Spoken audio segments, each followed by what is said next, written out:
Hey guys, Kev here, and this is my third, fourth, fifth attempt at this. I keep going all over the place. I want to talk about 30 caliber suppressors that I am going to be testing.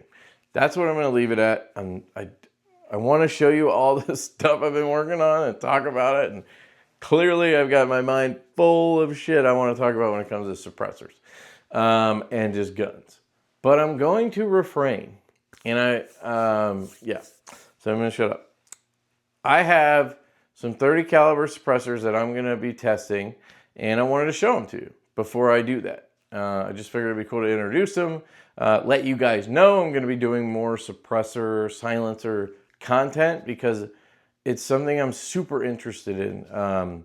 If you're out there and you're normally a knife viewer of mine and you're wondering like what the f is Kev getting into, suppressors are so cool. They make guns quieter, and they're not used in crimes. Like, look up the stats. Like, they're absolutely rarely ever used in crimes. Why? Because you will get fucked if you use one in a crime. That's why. And a lot of criminals don't give a fuck about that. They're just, it's all they get their guns by happenstance. It's not like it's what is it called? Like a thing of opportunity. They're not like planning it and like, no, it's not James Bond shit. You know what I'm saying? This ain't John Wick. But they make it a more enjoyable experience to shoot. Like they don't make the gun silent. Like I've seen testing where guys are, they'll like have some guys shooting suppress, and the one guy walks away and he has like a radio to check in, and they tested it like 50 yards, 100 yards, whatever. Like at what point can I not hear it anymore with a suppressor on? And this guy was like 1,000 yards away and he could still hear the rifle shots. Now I don't think they were using subsonic rounds. If they shot like subsonic 9mm, I think they did 9mm, but they used supersonic. It'd probably be a shorter distance, but still, it doesn't make them silent. It just makes them tolerable.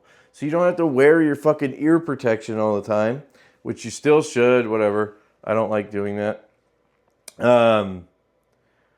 But it reduces the amount of hearing damage that people get shooting. What's wrong with that? Excuse me, people who go hunting, right? They can hunt and not have to worry about ear protection, which is amazing because if you've ever been hunting, which I haven't, as I understand it, 99% of the time you're not shooting, right? Probably 99.9% of the time. You might pull the trigger twice in a whole trip or something, right? And if that shot is suppressed and won't fuck your ears up, then it would make your trip more enjoyable because you don't have to lug around hearing protection just for that one time you put it on your ears, or wear it all the time in case you shoot, or, which is usually what probably happens to guys, fuck your hearing up. In Europe, a lot of places actually make it mandatory that you have a suppressor when you hunt. Or when you shoot, as a courtesy to the people around you. So like if you've ever lived near a shooting range or driven by one or been to one, you'll know it's fucking loud, right? But if everybody was using suppressors, it would be a lot quieter. So like for instance, I go to a shooting range and there's houses right there next to it. Like pretty much right next to it. That has to suck. People are out there, guys shooting with his muzzle brake on, like fucking concussive force going off over there. And who knows how much he's shooting and whatever. And you're right down the hill. Maybe your kids are on the fucking swing set out back. Not that they're in danger, just the annoyance of the sound. We could eliminate that with cans, right? It would be hearing safe and it would be fine. They'd barely notice it probably at the distance, right? So suppressors are awesome, basically, is my point here. And so I've really nerded out on them. And the other thing that's super interesting about them for me is that now most of them are 3D printed. So they're made not with a 3D printer like you're thinking or potentially thinking with like plastic filament or whatever. This is, it's called direct laser metal sintering, I believe. DLMS, did I get that right? And there's other versions of that. But basically it takes powdered titanium. Yes, that's the other cool thing, that in the knife or in the gun world, they use a lot of materials that we use in the knife world. And it's just so interesting. Like I mentioned, I think I mentioned in this video, the bolt action rifle I'm working on is made out of micarta, the stock. Maybe I didn't mention that. I'm working on, I have two AR15 300 blackout builds, and I have a bolt action build and 308 I'm working on. I've filmed this video so many times that like, I can't remember what I've told you already. Anyway, the materials being stuff from the knife world, like it's just cool, right? And they use powdered titanium, so 6.4 ALV or 6 ALV4, whatever it is that we always use on knives. They use a powdered version of that, and then the suppressor actually gets built, like it's hard to explain, but it kind of gets built like up out of the powder. Like, I don't know, you'll just see like a pile of powder, and then the item like gets, no, it actually gets built down, I think. I don't know. Just Google 3D printed titanium or 3D printed titanium suppressor. It doesn't have to be a suppressor. It can be anything. And just watch. It's fucking, it's mind-blowing. It's goddamn magic. Like, it's sorcery. It's the coolest thing I've ever seen. And I really want to see more of it in the knife world. I want to make knife scales out of it. I want to figure out if we can make full knives out of it. Just a lot of cool stuff you could do. And because it's 3D printed, right, you can basically print any combination of shit in the suppressor. So where in the past, suppressors have been made out of steel, aluminum, whatever, titanium, but they're welded together, right? So they take these baffles, which are like cylinders that have like a keyhole shape in the middle, right? So it's like this big. It depends on the can, but like it could be like this big, and then like this round, and then in the center there's like a keyhole shape, right? And those go, you stack like 8 of those, and then you put a metal like sleeve over it, and then you weld it all together. That's essentially what it is. I'm not an expert. Don't hold me to that. But that's how cans were made. And there's only so much you can do with that. You can't be super creative, inventive with that, because you're stuck with, what is it called? So like 3D printing is called additive manufacturing. You are taking material and you're adding to it. You're adding this titanium powder, and then a laser is welding it essentially to itself. So it's just adding more and more to it. And you can put it wherever you want, which is the cool part. With a welded can, you're kind of stuck with what you can do with a CNC machine or a lathe, most likely. You can't have intricate, like, flow patterns, like a helix pattern, for example, like a DNA strand, Jurassic Park. They have suppressors that are 3D printed that have that helix pattern in them. And the gas can flow through, and there's different channels for the gas to go through. And depending on whatever, like the different chambers, and it can have different like ways, like maybe it just swirls around like this in a tight pattern all the way up through the 6-inch suppressor, right? Because having to go through that loop, and then get to the end of the can, it slows everything down. It slows the gas down. It can cool the gas down. It can do all the things that reduce the noise. And I guess it could reduce or it could reduce and or, I guess, I don't know if it could add more gas, but it can reduce the amount of gas that gets blown back into the gun. If it can get through that faster, right?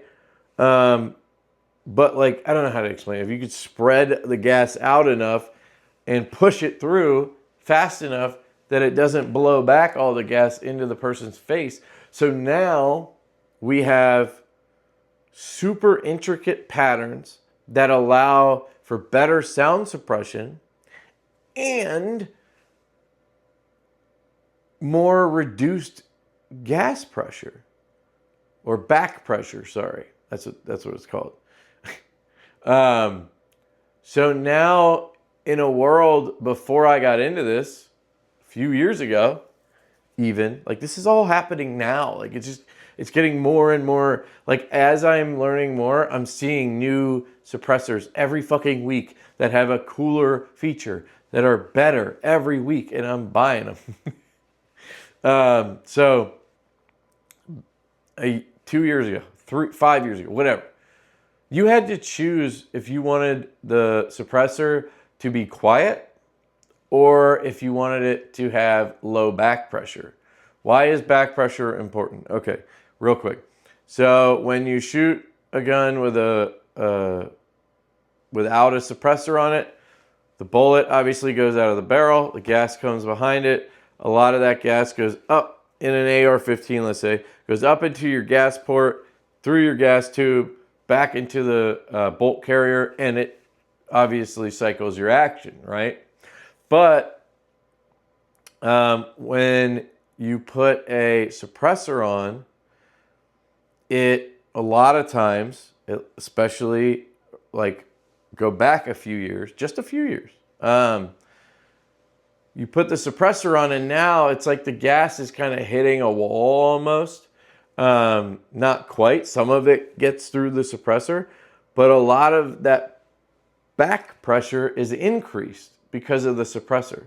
So imagine where you had a open muzzle, right? You just had a muzzle brake on it. You didn't have a can on it. You shoot, obviously gas goes up to the gas tube to cycle it. Extra gas comes out the front of the barrel, and that's it, right? It just comes out, dissipates or whatever. Now you put a fucking wall in front of it, essentially, call it a sponge, right? Like, some of that gas is getting through, but it's gonna push the gas back. You're gonna get that back pressure. So now your recoil is increased and you're getting a shit ton of gas just like right in your face when you're shooting. Well, we found out that is very bad for your health. So there's, a lot of bad stuff happening where guys who've been shooting a long time, shooting suppressed, have been getting gas in their face for years. Obviously there's like cancer and lung problems and shit that comes from that. So these 3D printed cans solve two problems. They solve the back pressure problem, and they're all, like, not all of them, but a lot of them are flow through now, which means that gas just flows through. And for the most part, it doesn't add any extra pressure back into the system. It just acts like it was not suppressed at all, if that makes sense. So yeah, if your gun is like super over gassed to begin with, it probably is still gonna get gassy with the suppressor, but it's not gonna get more gassy, or not much more. Where before, it would be like an insane amount more.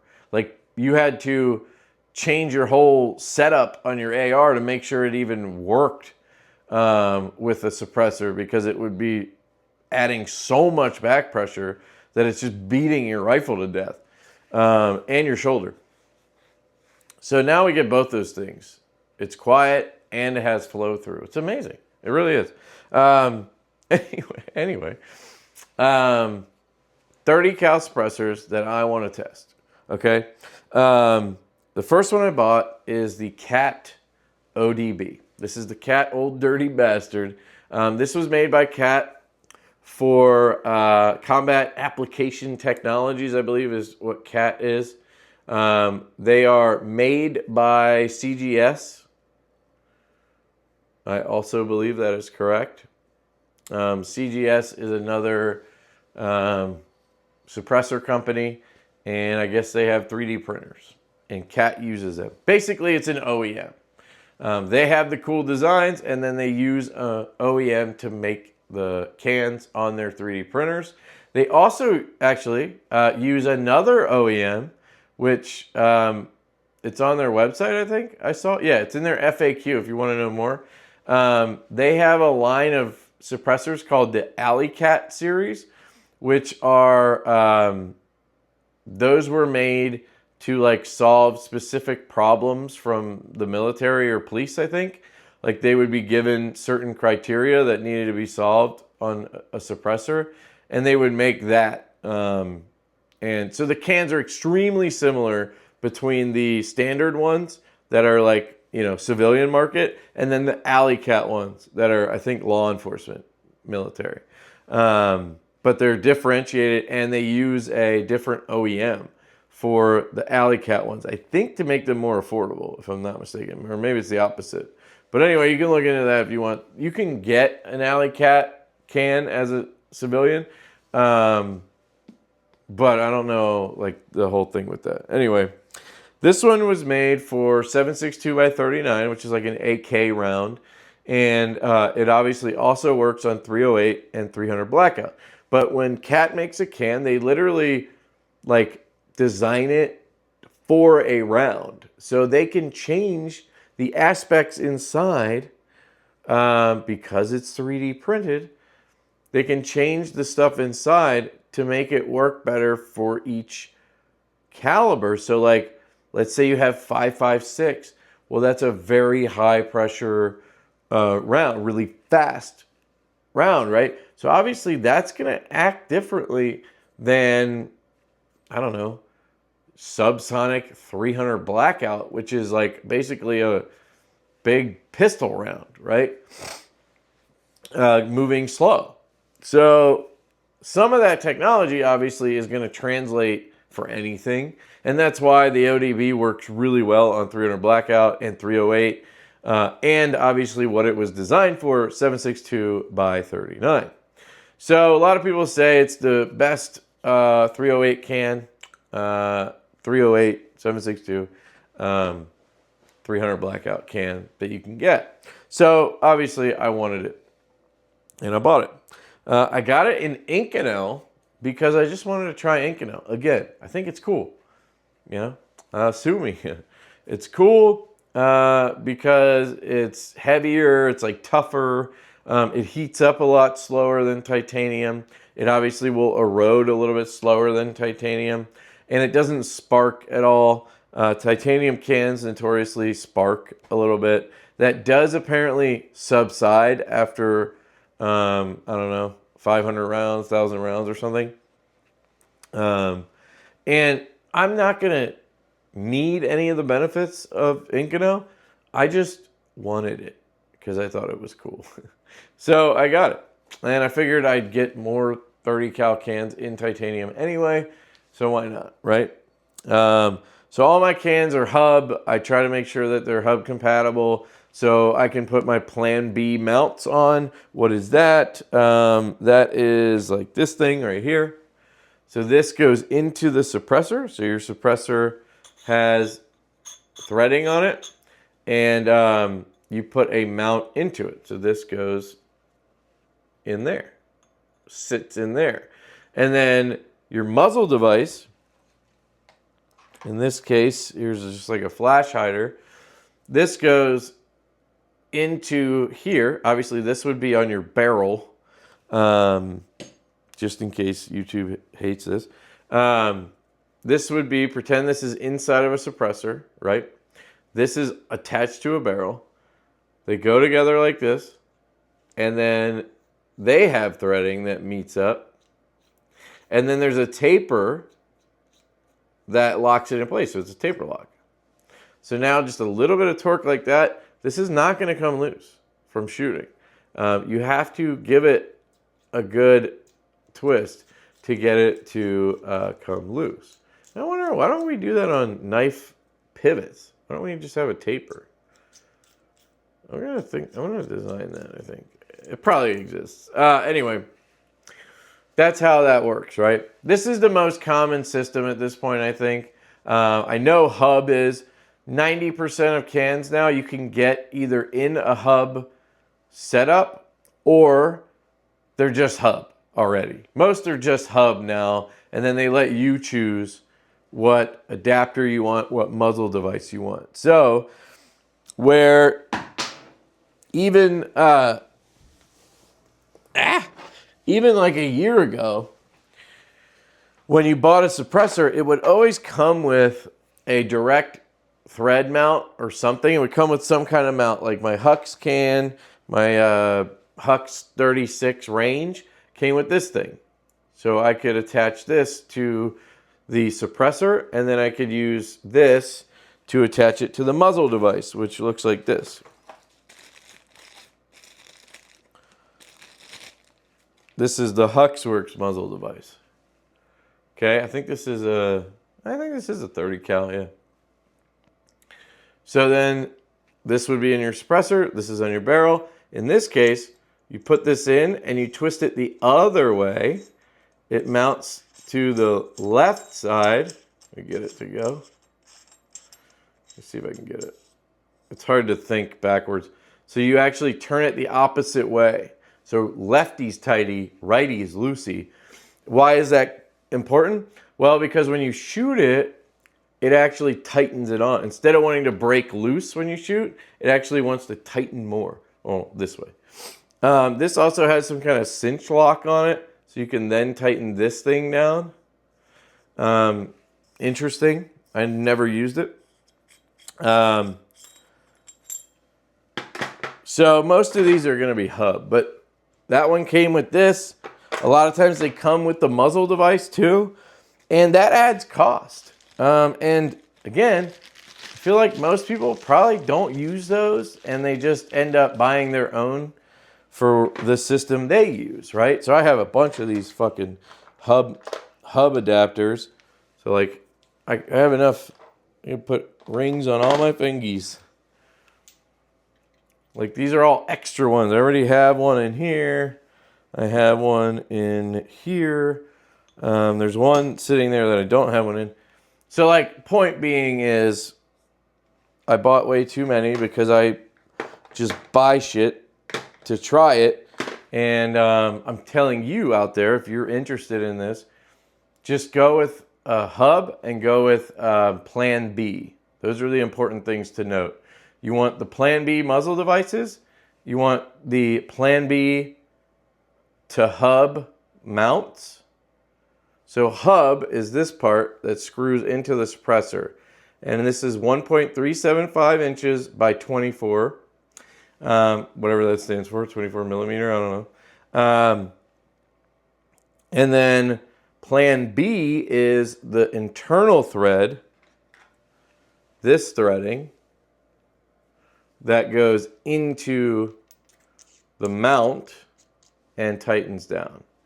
So you have Plan B right here, and then you have hub, this thread, which correlates to this, okay? That's the important thing to know. So yeah, there's some stuff you need to know, some stuff you got to figure out and buy, and it is annoying, to be honest.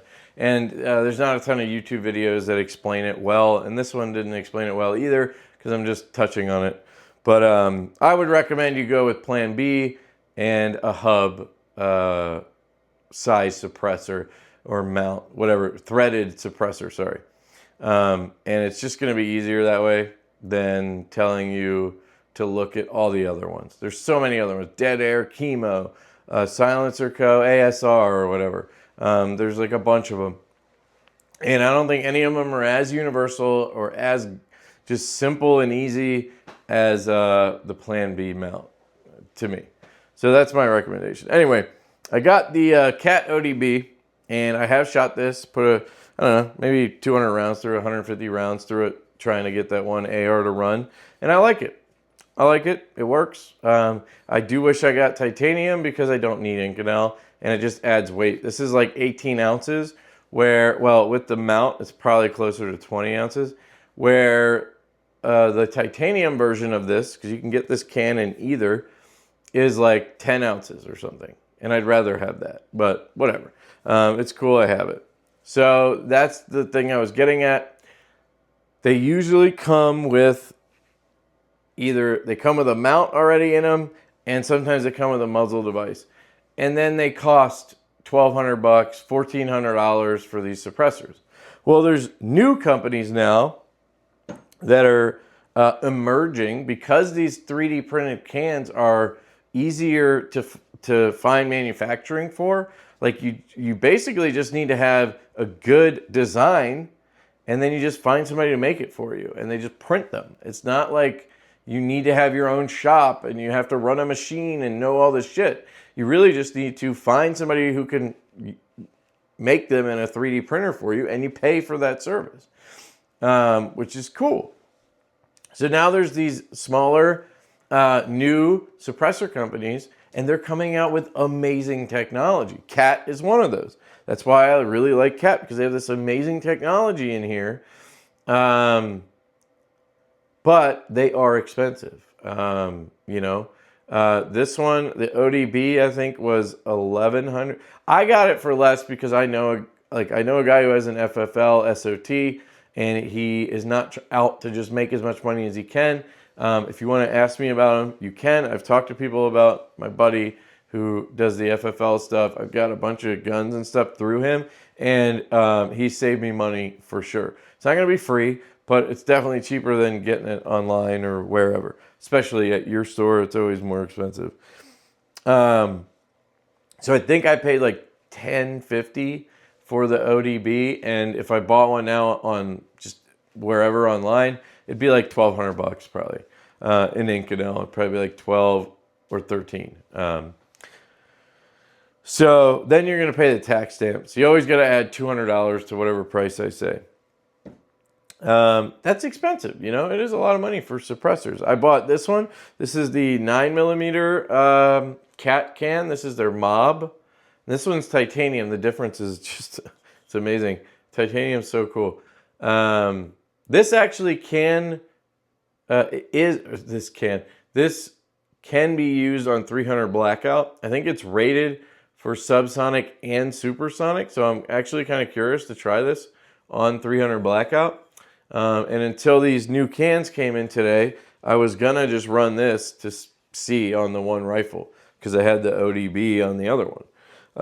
But now I got some new ones. So I got in the CAT. It's another CAT can. This is their JL, Johnny Law.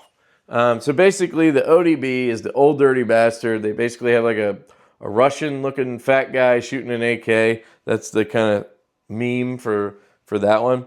This is the CAT Mob or Mobster. And this one is like a mobster guy shooting a Tommy gun, right? It's made for the MP5, you know, submachine gun basically is what this is made for.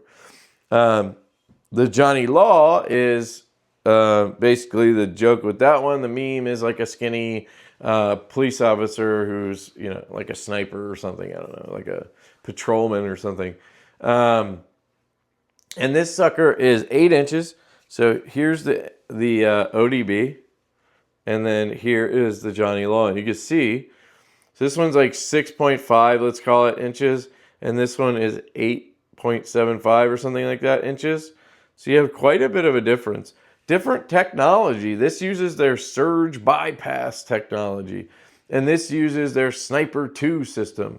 So essentially the way they market it is this one was made for bolt action sniper rifles or marksman rifles, whatever you want to call it. So I got this for my 308 bolt action that I'm doing. But I've found out from people that this actually is really good on 300 blackout.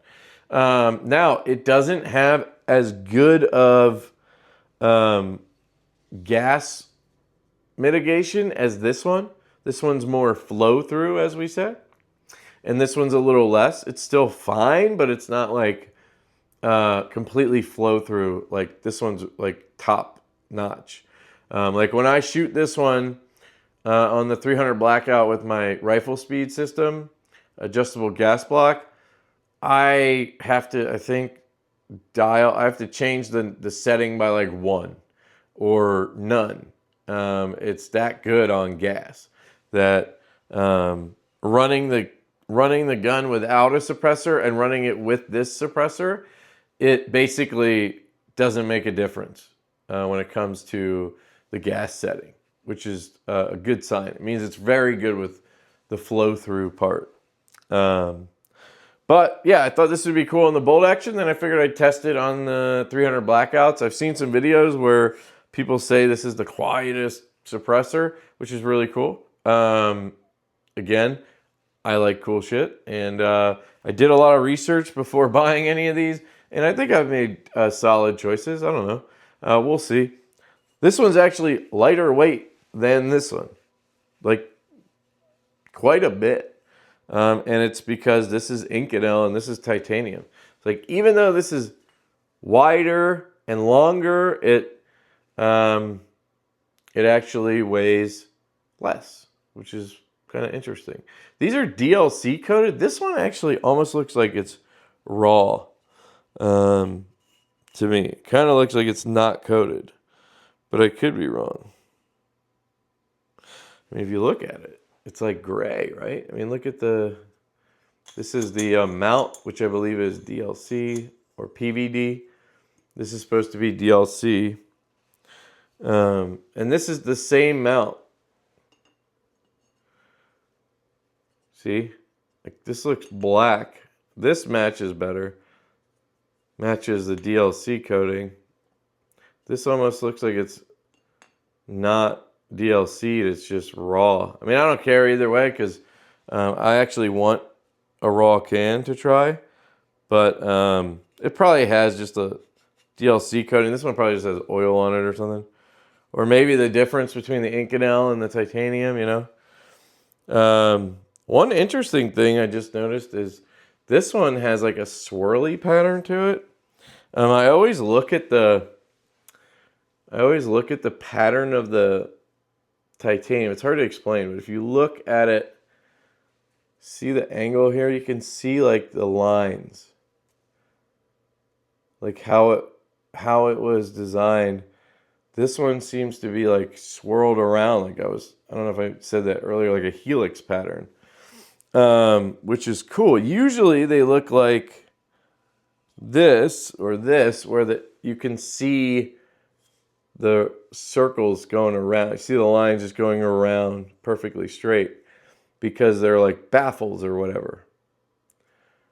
They're 3D printed baffles, but you know, you can usually count them. Like I can count, this is the main baffle or the blast baffle. That's the first part. Your muzzle device sits in here, right? And it takes the majority of the hit, right?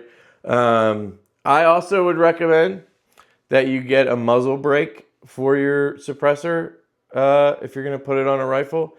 I originally went with a flash hider, but if you think about it, what a flash hider does is it directs everything as straight as possible. So it comes out in a straight blast, right? A muzzle brake will be in here and it'll shoot the gas and stuff to the sides, and it will help disperse that in here. And I think you're going to get better sound suppression, maybe a noticeable amount, using a muzzle brake versus a flash hider, because you're talking about a pinpointed blast versus a spread out blast. Kind of makes sense. Anyway, you can see that first blast baffle, and then there's 1, 2, 3, 4, 5, 6, 7, 8, 9, 10, 11, 12, 13, 14, but I think that's kind of broken into half of that. So I think it's really 1, 2, 3, 4, 5, 6, 7. So if you count this one, it's 8 total baffles, which is a very common number I've found. And then this one is similar. You can see that main blast baffle comes to like here. It's really hard to show you this on this on this view, but I didn't want to do desktop because these are bigger and I don't know, just easier to show my face for this one. So it looks like 1, 2, 3, 4, 5, 6, 7. It looks like 8 again. 7 or 8 on this one. Now, those are the CAT cans that I have that will work on 300 blackout. I do have other 9mm cans or 36 cal cans that would work, like my Hux ones. I'm not going to get those out because they're not really the 30 cal cans I'm talking about. I just wanted to show that mob because I had the other CAT cans out.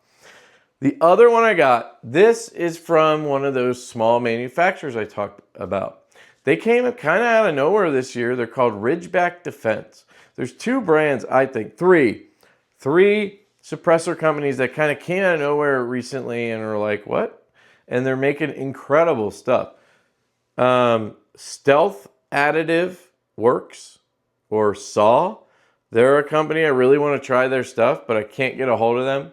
I do try to talk to companies and, you know, maybe see if I can get like a discount or something if I'm going to be testing their stuff. And I have been successful with that a little bit. These guys from Ridgeback Defense, they did give me a discount on this can. I paid for it, but I didn't pay full price. And I appreciate that because part of the reason I'm buying all these things is to make videos on them and test them. So I think it's fair. I mean, I also just want them, but you know, this one was supposed to be raw finish. It wasn't supposed to be Cerakoted. So it's unfortunate because I kind of built, I built this out adding like gray parts because I wanted to kind of have that raw look with it. I think this is black, right? It looks black to me, not raw. I could be wrong, but raw titanium doesn't look like that. So, yeah. Anyway, this is the, as of right now, I just have the gray grip. But I did have a hand stop from Divo. So I rock the Divo Kung Fu grip. I actually started rocking that before they reached out to me. But then they did reach out to me, and I have a discount code if you guys want to check it out. I believe it's Lefty10. Could be LeftyEDC, but that'll get you 10% off at Divo. Their shit is dirt cheap. Like these Kung Fu grips are like 20 bucks, so it's not a lot. I highly recommend you get the plug because this bottom rubber plug will allow you, one, to store shit in here, so I keep like a battery for the optic or whatever in there. But 2, mostly, it adds room for your pinky. So now you can get your pinky on there comfortably. It just feels better in the hand, trust me. So you do have to pay for the plug. I think it's like 10 bucks. But I had their Tiger Claw hand stop. Problem is, one of the downsides to these short-ass barrels, this one is the 9-inch. It's the 9-inch Faxon barrel. I have a 7-inch handguard on here. And part of the reason I did 7 inches is I haven't really found an 8-inch handguard. But I needed this rifle speed system to stick out a little bit so I can do the adjustments. And I have their knob on here, which is sick, by the way. Definitely check out Rifle Speed. If you need an adjustable gas block, it's like the best option. As far as I understand, again, not an expert, but I've heard that all the other adjustable gas blocks, basically, they'll get carbon locked. And then they're basically just a pinned gas block. They're stuck.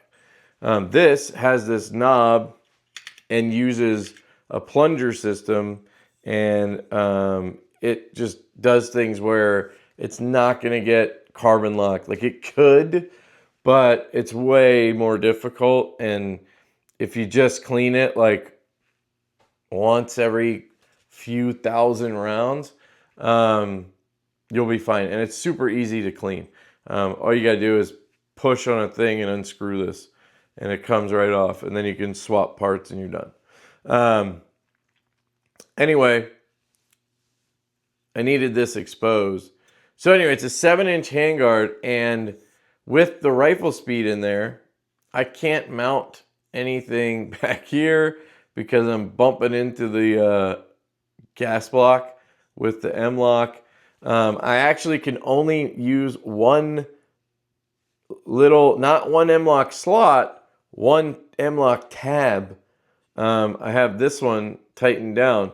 And this one is, luckily, this Rail Scales Carve. It's a really nice hand stop, by the way. This one's aluminum. It has just one of those like mini, like faux M-lock tabs where you don't actually have a screw. It just is shaped like that. Fits in there, and then this one tightens down. It keeps everything in place. And because I can only get one screw in there, one M-lock thing in there, because of the rifle speed. So it's one of the downsides with these short ass handguards. I was thinking maybe I could put it on the side and like put a, because it's an SBR. Well, this one's not yet, but it will be. I could put like a vertical grip on the side. I guess that wouldn't even be vertical anymore. Just hold it like a PPSH or whatever those are. But yeah, that one, I can't put the gray Tiger Claw on the front. And then I was going to have the gray can. And then I actually do have a gray stock that I'm going to install. Once the Form 4 or Form 1 goes through for the SBR, I'll put this gray stock on. So I was going to have it be all gray. This one's kind of all green, except I took off the green hand stop because I want to try this one. This one's from North something Concepts. North Mountain, I think. Concepts, very comfortable. Very comfortable. I've tried a bunch, dudes. It's very difficult to find a comfortable one. But this one also has that problem. I could fit 2 on this one. But look, I have 2 or 3 M-lock slots, and I can only use 2. I had to use like 2 separate M-lock slots and then, you know, bridge it so that I could even tighten it down because of the rifle speed in there. So just stuff to think about when you're building these things. You know, you make them shorter, it's nice. I just like the feel of that way better than a long, heavy rifle. But downside is the attachments are harder to place. Anyway, Ridgeback Defense is a new suppressor company, basically. And this is their Sahara 300. Super cool. It's got a fucking smell, though. Like, it stinks. It must just be like, it smells like WD-40, I guess, that got old. Like your grandma's WD-40. Maybe it needs to be rinsed out, or maybe they put that in there to, they just coat the whole thing in it to keep it from having issues. I mean, it's titanium. I don't know why it would. But anyway, it's sexy looking. It's got these vent holes up here. They list this as like exceptional, best in class, I think, maybe, sound performance. And the guy said it's really good on a 308 bolt action. It's really good on 300 blackout. And it's really good on 7.62. Like, it's good on everything. 5.56 it should be good on. They're doing amazing stuff. So I would say, this is where I left off. Saw or Stealth Additive Works. They have the Ekron series, and then they have this really cool one coming out where it's a 30 cal suppressor, and then instead of like this one, a lot of cans, not really the 3D printed ones, but a lot of cans have an end cap. So this thing at the end here, you could unscrew. I have it rock set it on because I'm not going to change it. But you can unscrew this, and some cans will come with multiple. So like this one's set up for 9mm. Well, you could put on a 223 one, and then it would make the hole a lot smaller, which in turn would help with the sound suppression, most likely. So there's some cans that come with like a 30 cal, a 5.56, and a whatever end cap. And then you can swap it out depending on what you're shooting. But the Stealth Additive Works, they have one that's 30 cal, and then instead of an end cap, it has a fucking muzzle brake that you screw into it. So there's other companies that have done that, but theirs is attached via a detent system. So it's screwed in, but then the muzzle brake has a detent system so that you can always just adjust it so that you make sure the ports are perfectly horizontal. Because you know on a muzzle brake, when you install it, you have to make sure it's timed perfectly so that the ports come out the side. Because if you have the ports like this, when you shoot, it's going to want to, you know, blow the concussion that way. If you have it like this, it's going to blow the concussion right into the table or whatever if you're shooting on a bench. You want it to blow out the sides so that it stabilizes the rifle. And maybe a little bit backwards, I guess. You don't want it to be forward because that's going to give you the recoil. The muzzle brake is mitigating the recoil. So that can actually has recoil control and sound suppression. Super cool system. I really want to try it, but I can't get a hold of those guys at all. I've tried email. I've tried Instagram. I think I even tried calling their shop. They look so cool, and I just figured I'd try to talk to them, ask some questions, and you know, but whatever. Then the other one, obviously, is Ridgeback Defense. They have one of the quietest 5.56 cans to come out, and they're like a new company. Like, it's just amazing what these companies are doing. Here's like a little look inside. You can see like there's openings all around the side to vent, and then can you imagine what kind of pattern they could have in there?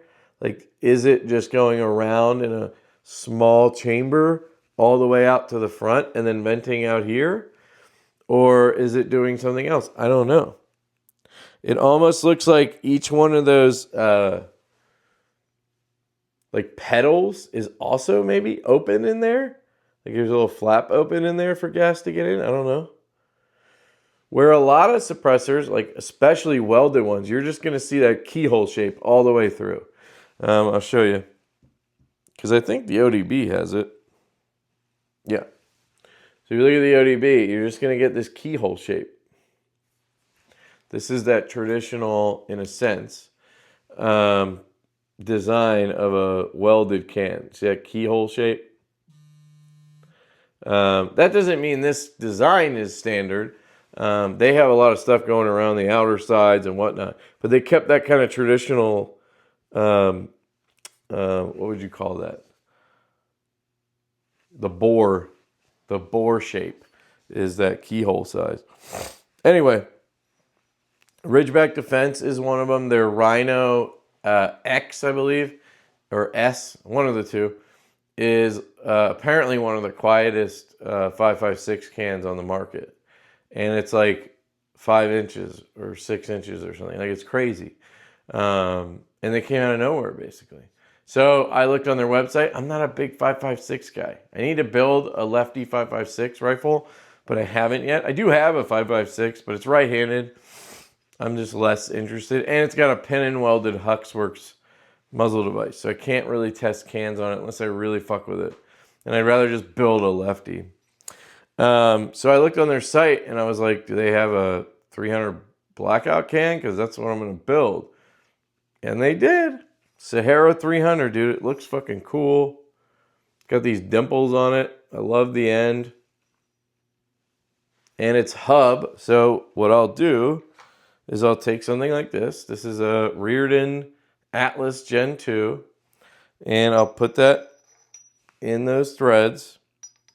Just for YouTube's sake, I won't show you. And then I'll tighten that sucker down. And then I'll have it set up so I can just put it on the muzzle device. Now, I would recommend that you either put some anti-seize on those threads. Like, you don't want to go raw dogging like this. I'm just doing it because I'm showing you. Also, I always buy titanium mounts. They are more expensive. Like, usually a steel one will be like 70 bucks, 60, 70 bucks, and then the titanium one will be 100, 110. I always buy the titanium one because I figure I'm going to put it in a titanium can most of the time. And that way I have titanium threads on titanium threads. I don't have steel on titanium, where I feel like the steel could be tougher or, sorry, harder than the titanium and potentially maybe cause an issue. But anyway, you want to put like lithium grease or anti-seize on those threads. Or, since you can't really do it with what I do, I put rock set on. So once I know that this mount is going to be on this can, I will take some rock set and I will basically fucking Loctite it / glue it on. Rock set is easy enough to take off. You just got to get it wet, let it soak overnight, and it's water soluble. You don't want to use heat. Heat doesn't melt rock set. That's not what breaks it. You need water, and then sometimes that's not enough. I learned a trick from my buddy Ben Belkin. Shout out to him. That you just need some like force. So you just take like a rubber mallet and fucking smack the bitch, like right where the two parts connect, and that'll usually just break.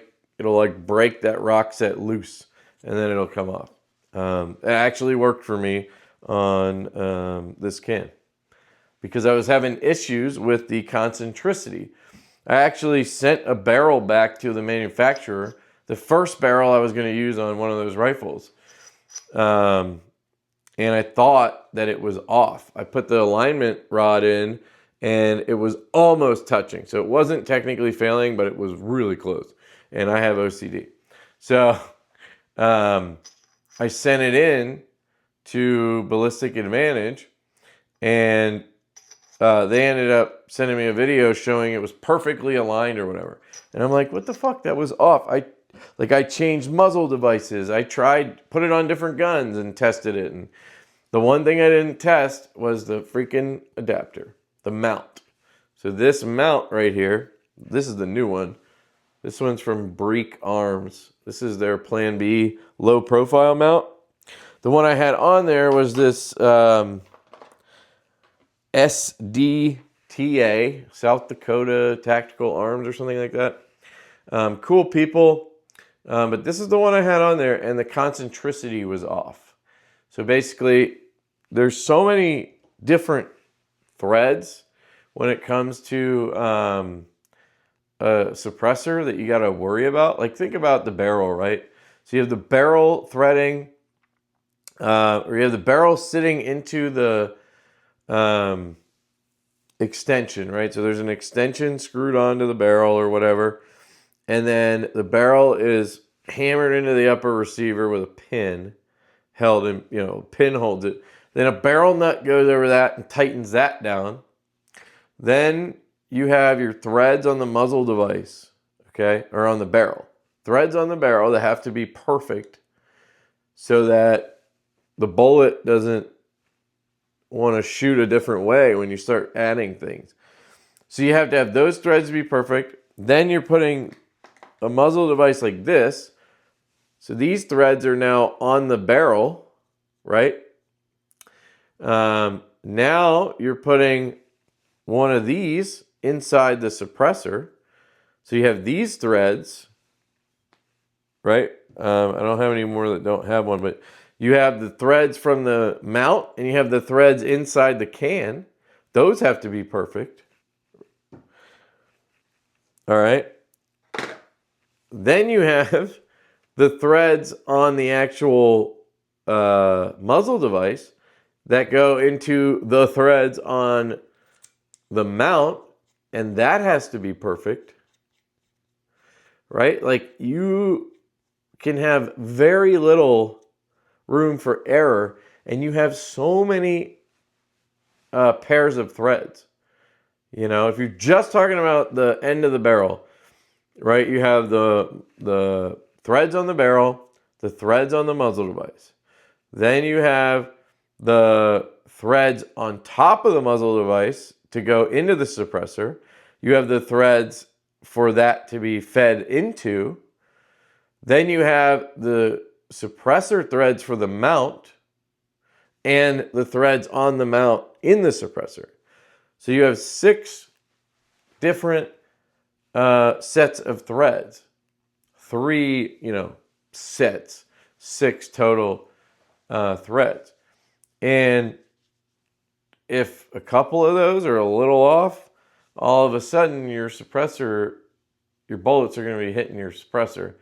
You're going to get baffle strikes, right?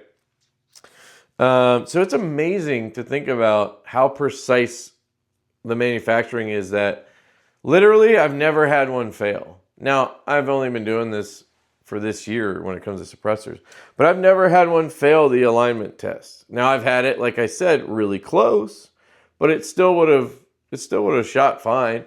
I just am OCD and I wanted to figure out what was wrong. I was hoping they would just replace the barrel. Turned out it wasn't the barrel. I'm an idiot. I should have checked the mount. It was this mount that happened to be off because I changed every other variable and tested it. As soon as I removed that mount from the ODB and I put this one on, when I put it back on the same exact setup rifle and put the alignment rod in, it was dead nuts. So that told me right away it was this mount. Well, not this one. It was the other one that looks like shit because they just do some kind of blackened finish. I wish they would use a coating. So I have another one of those too, which I tested that one, and that one was less off, but it was still off. So I would probably avoid the SDTA mounts. The ones that I've used that have been perfect are the Atlas mounts from Rearden. So if you get the Rearden muzzle devices and the Rearden mount, you're going to be good. You still want to check, obviously. The Breek Arms low profile Plan B mount seems to be really good. That's the new one I'm rocking. The Comstock one seems solid. I mean, I've tried a bunch of them. The Zilch from Diligent Defense. I wish they had this in black. That one has worked great. This is the Comstock one. I just have a muzzle device stuck in here because I had it on that 300 blackout build that I haven't tested yet. I'm not going to rock set that until then. This is the Breek Arms one.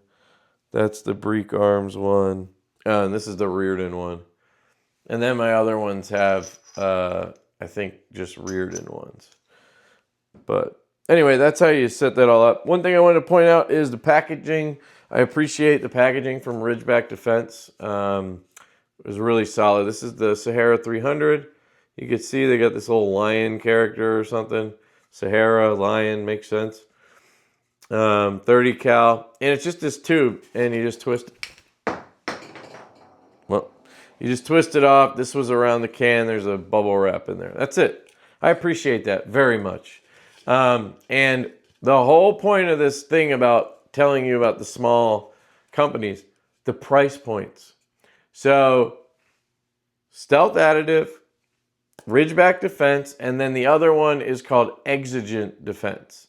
EXIGENT. Exigent Defense and Ridgeback are like battling for who makes the best, quietest cans right now for everything. It's really cool to see.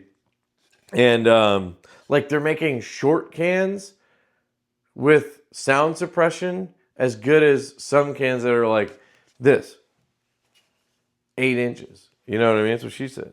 And it's incredible to think about. But their price point. So this can retail is $850 or something. It's really affordable. It's under $1,000 basically. 1,000 buckskins, if you know what I mean. Apparently I'm not allowed to tell you fucking say the word dollars either. I don't know if I can. Doll hairs is my favorite way to say it. But this is all it came with. It came with this cool tube, and it came with bubble wrap. And it did not come with any kind of mount. But it costs $850 or $875. So it's like, I'll take that all day. I don't want to spend like Huxworks cans. The Hux 556 Ti that I bought, it is a $1,300 can or $1,400 can. And yeah, it came with a muzzle device, and it came with this. No, it didn't come with this. That's not true. It just came with the muzzle device because it doesn't have any type of mount. The Huxworks 36 range came with this mount. But like, if I could not include this and pay fucking under a G versus paying over with a mount that I'm not going to use, like the CAT cans. I'll show you because I have 3 of them. I have 3 CAT cans, and I have 3, to me, useless direct thread mounts. All of these are direct thread. One of them, obviously, is 1/2 by 28, and the other 2 are 5/8 by 24. I'll never use these. More than likely, I will never use these. And I wonder, how much did this add to the cost of my suppressor? Is that why I'm paying $1,100 for them, or $1,000 or whatever it is for these? Because of that, where I'm paying $875, $850 for the other ones, you know? Just find that to be an interesting thing. And then, like I said, the Huxworks,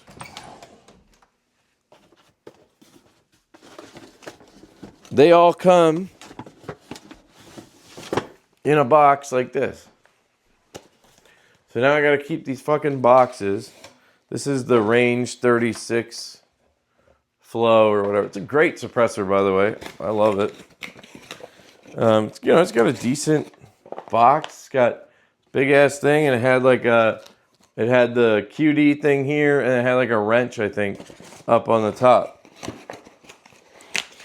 And I can appreciate that packaging, but like, one, this is fucking huge. And most people, I feel like, keep shit like this. Why? I don't fucking know why I keep it, but I always keep packaging for guns and knives. Look at the difference. Like, let's say I have 10 cans now. If I had 10 of these, it'd be super easy to just throw them in a plastic container. 10 of these, it's like fucking massive, dude. It's just annoying, and it's unnecessary, along with those mounting things. Like, just give me less and let me pay less. That would be appreciated. CAT is pretty minimal with their packaging, but they give you that direct thread mount. Then they give you this tube, and they give you a t-shirt. So they always give you a t-shirt that matches. It's kind of cool. They give you a t-shirt and stickers and stuff. So like this one has the Johnny Law character I was telling you about. He's like a cop. I think he's supposed to be like a corrupt cop. And then it's like a JL shirt. I'm sure he's on there somewhere. Except here's the problem. When you order it, at least, I don't know if you, when you order it from them, if you get to choose a size, but I ordered it through my buddy's SOT or whatever. The other ones I've ordered, I ordered on like Silencer Shop or whatever. I haven't bought one directly. They always send a large. I can't fit in this. I need a 2X or whatever. And so I just have fucking t-shirts shoved into these containers. Like, I'm keeping it, right? Like, I need to just give these away or something. Because, like, what's the point? You know, like, yeah, it's part of the packaging, but, like, why do I need the packaging? So I know it's partly just a mental problem that I have, like most things. But I would take just a can with no shirt and pay $100 less. So what I would say is 100% check out CAT. They make amazing stuff. They're definitely one of the top dogs at this point in the industry. And they're the top innovator at this point, I would say. So CAT is a huge option, but they're expensive. You know, they're not cheap. You should look at their RAT. It's their 300 blackout system. It's like $2,000 or something. You get like 2 like end piece things, but like Jesus, $850 or whatever it is. I think I've seen $795 on some from Exigent. They're 3D printed, extremely cool technology, well under a G, which if you add the tax stamp for now, you still have that. You're still under a G basically, I think, with these, or very close. And in January, you'll be even better off. The Stealth Additive company I was telling you about, they are more expensive. I think their Ecrons are like $1,300 or something. So there's that. But I would check out Ridgeback Defense, and I would check out Exigent Defense. Those are the two I would check out. I did talk to Exigent Defense. The guy seems really cool. Wasn't able to snag one for like a discount or anything. I might just pick one up because the price point's really nice anyway. I'm just waiting to see. I have a few things up in the air with other stuff. And I already have 3 30 cal cans at this point. Don't really need another one. I have 3 30 cal guns at this point. So I don't need, like, it just seems superfluous. So like if I can get a deal on it and use it for testing, and then, you know, I'd be happy to have more, but like if I'm paying full price, I need to be smart, you know. But if you're out there looking, those are the companies I would probably point you towards at this point. They both, I believe, have very good flow-through technology. I'm not sure. One of them, I think, has a little bit more than the other, but it depends on the model, I think. I think it was the Ridgeback that had a little bit more back pressure than the Exigent. The Exigent had like full flow-through almost. Not quite as good as Huxworks, but like getting there. And it was like extremely quiet. And the Rhino was like quieter by a touch, but it had more back pressure. So it's kind of a trade-off. Now, I don't know if that's across the line, but compared to most other suppressors, they're going to be plenty flow-through and quiet. And that's what I want. You know, a lot of people say they don't care about sound performance. It's just supposed to take the edge off. And it's like, yeah, but I'm buying a suppressor. Like, I don't know. At that point, I care and I want to nerd out and I want the best thing, or, you know, I don't know. I want to experience cool shit. So anyway, there you go, guys. Just a little hour-long talk about suppressors when I totally meant to do a quick video. And I filmed this like 4 times because I keep rambling. So it's something I'm interested in right now. I'm pretty passionate about it, if you can't tell.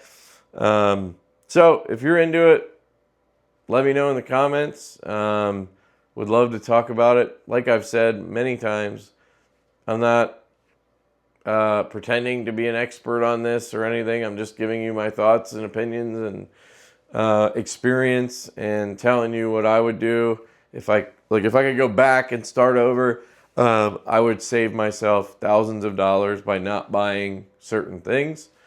I probably would have never bought the Banish can because it's just like, it's semi-useless to me.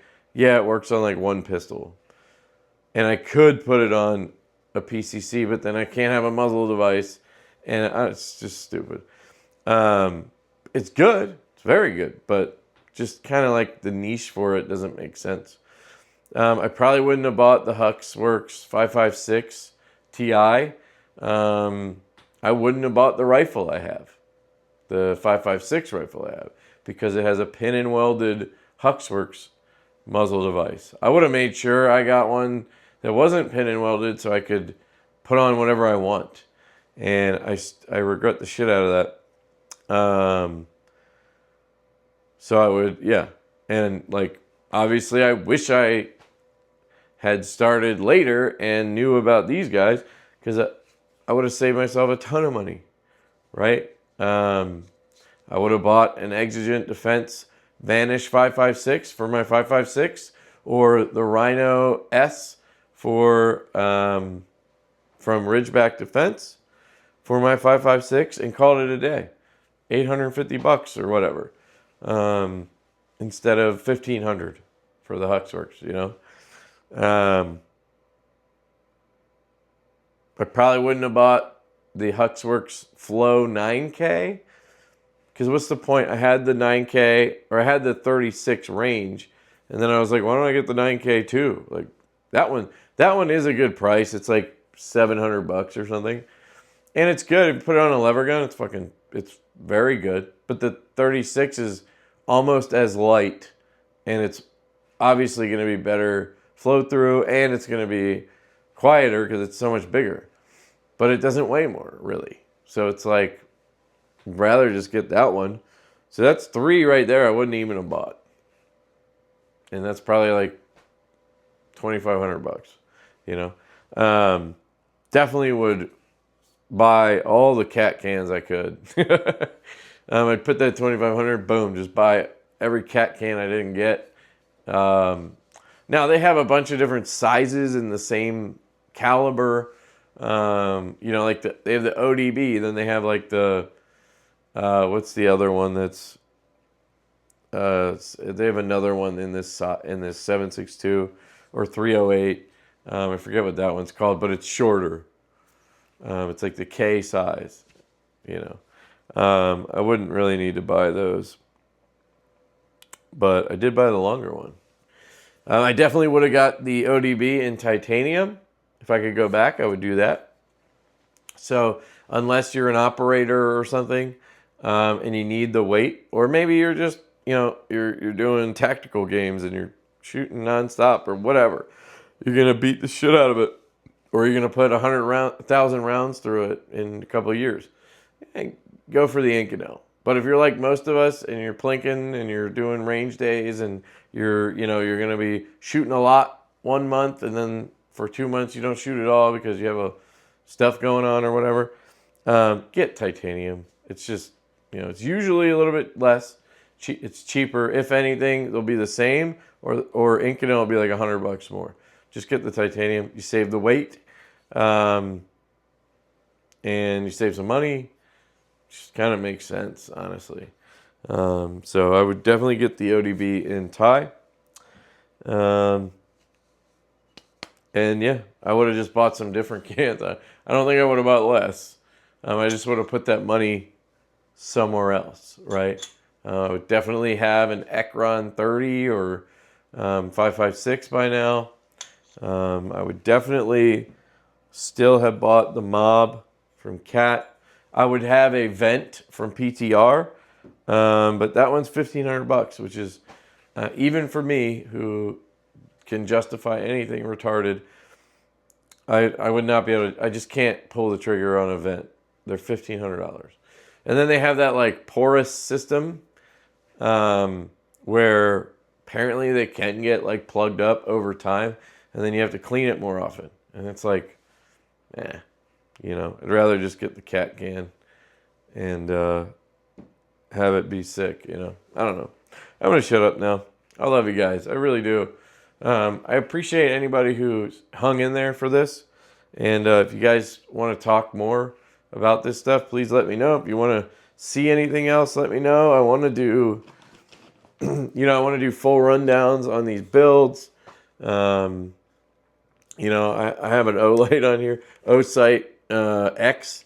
There's a new, yeah, they have something new coming out, and I'm testing that on here. I figured it'd be good to test it on a rifle, see how well it holds zero. Like, I love this deadlock charging handle. It's just sick. I love all the forward controls shit on here. Nerded out so hard when I built this thing. The Geisley trigger on here is beautiful. I actually bought another one. Just haven't installed it. I think I'm going to put it in that VKTR. The rifle speed, unbelievable. Shout out to them. And then just, you know, hunting down lefty parts, such a blast. The Die Freeco stuff, I really want to try their full stop. Looks pretty cool, but can't find it. The best safety I've tried is from Forward Controls. I thought it was going to be Radian, but no. This thing is just so easy. Has a Q shape, so it's just easy to hit on the way up. Where with the Radian, I always felt like, just make sure, yep. I always felt like on the Radian that I had to put a longer selector on the left side, I'm left-handed, so that I could come off and grab it and kind of hit it like this, like a switch. So I will kick the safety off with my thumb, right? And then I'll come off and do this to put it on safe. Now, it has broken in. It's a lot smoother now, so I can do it with my thumb. But as you can see, it's more difficult. Even though I bought the wide one, so it's the wide, long selector. But I don't know why. It's just hard for me to kick it back up. And it feels stiffer, like it hurts more, obviously. Like this one's just... And this is the standard width. It's just the standard long one. Whatever they do to that Q shape or whatever, and just making it easier to operate, it's fucking sick, dude. So I just kept the standard short one over here because I don't touch it. I don't need to do this. So check out Forward Controls. They have really cool stuff. They are pricey and the shit adds up. You're putting a lower together and then you look at your cart and you're like, holy fuck. I bought a mag release, a bolt catch, and a fucking, you know, forward assist, and it's like $300. So, yeah. All right. Let me know what you guys think. If you have any questions, let me know. I'm obviously going to do range footage on all these. So I will do a video with all of them. That's the plan, to compare the three 30 cal cans, the two CATs, and the Ridgeback Sahara 300. And I think these two are a great comparison. And then we have the Johnny Law just to see, is this really the best? I don't know. We're going to find out. And I'm excited to do some videos on suppressors. It's something I've been wanting to do and just hasn't really worked out. I got into a lot of pistols early on. And then I did do a couple videos on with cans. Like I have one on the Mob. I have one on the Banish 9K. I think I showed the Huxworks cans in a couple of videos. But I haven't like done a dedicated like this is a suppressor video. So there's going to be a 30 cal suppressor video. And it'll be fun. So hope you check it out when it happens. I got to get to the fucking range at some point. I love you. And I'll catch you in a knife video next time. Peace.